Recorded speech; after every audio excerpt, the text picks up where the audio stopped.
All right, keep the applause going for Micaela Blei.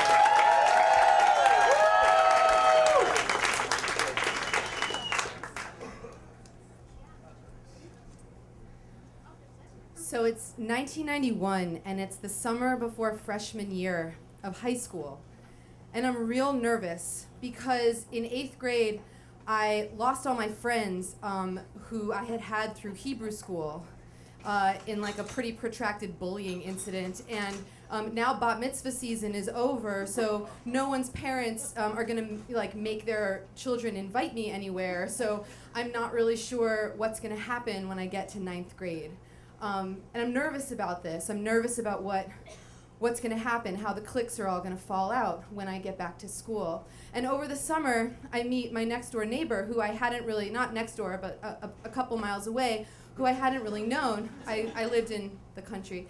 And her name is Jess, and she's so much cooler than me. She wears red lipstick and so much gel in her hair that it doesn't move, really, when she does anything, and she wears tights and jean shorts over her tights. And she's not nervous about 9th grade at all because she has an older brother who is really cool and bad and has an asymmetrical haircut. And I meet this older brother and I am instantly smitten. He is so tall and the asymmetrical haircut is exactly as promised. And he says to both of us, oh, you guys don't need to worry about 9th grade. He's in 10th grade he's going into 10th grade. He says, you don't have to worry about 9th grade. You'll just hang with us. You'll come to GFD.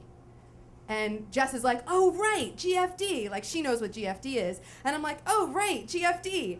What's GFD? I've never been invited to join a club that isn't Hebrew school. And he says, oh, it's German folk dancing. It'll be great.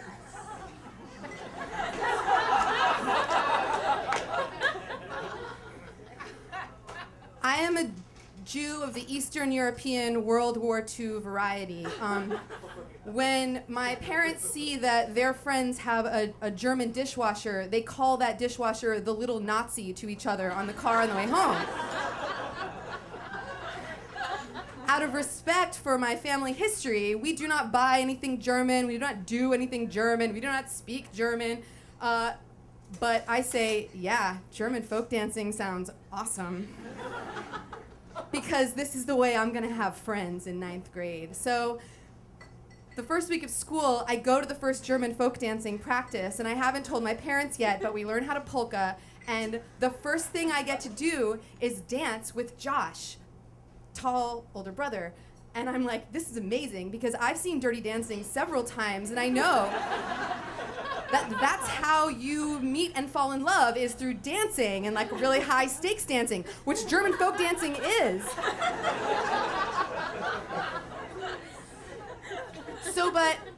But the problem is I really do have to tell my parents. There's nothing I haven't told my parents before, because I'm, 14 and who I am. And so at dinner, I tell my parents, they're asking me how school is, and I say, well, actually, I got asked to join a club. And they're like pretty excited for me. They know about the bullying in Hebrew school, and they say, that's so great. And I'm like, yeah, I've made a couple of friends, and there's like a group of us who all hang out, and it's dancing. And they're like, oh my gosh, that's amazing, like modern dancing? What kind of dancing? And I'm like, German folk dancing, but I have a lot of friends now. Like I hurry up with the have a lot of friends. And my mom looks at my dad, and my dad looks at my mom, and this thing goes between them, and they say, we respect your decision. And so I get to be in German folk dancing. So we have performances, which my parents don't actually go to, which is fine. They're not huge performances. They're like open practices. It's not really actually an official performance group. It's really just a bunch of people polking together in the history room.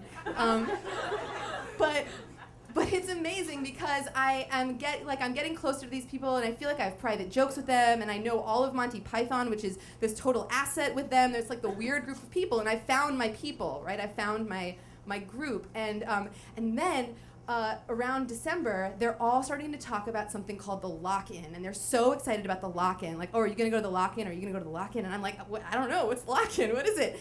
And they explain it's so amazing. You get locked into the church overnight, and there's like games and candy, and no one goes to sleep, and someone always makes out. And Josh looks at me and says, it'd be really great if you came. And I'm like, hell yeah, I'm going to the lock-in. How do I go? Like, what church? And they're like, oh, you just have to join St. Stephen's Catholic Youth Group.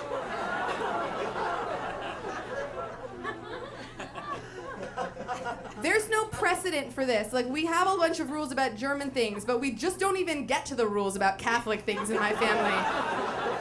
No one's gotten there.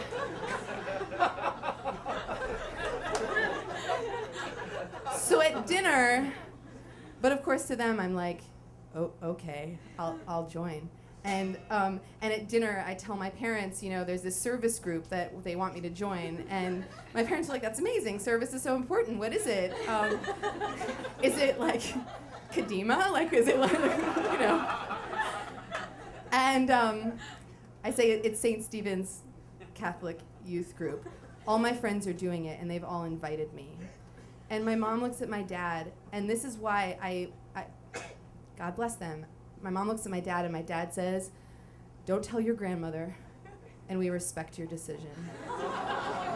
Because here's the thing, if you're a parent and you've seen your kid like crying after school every day in 8th grade, and now they're like reciting Monty Python on the phone until 2 a.m, you're gonna respect their decision, and even if that means, they're having trouble with their Jewish identity. And 4 years after that, I decide to move to Israel for a year, and they respect that decision too. So everything turns out okay. Thank you.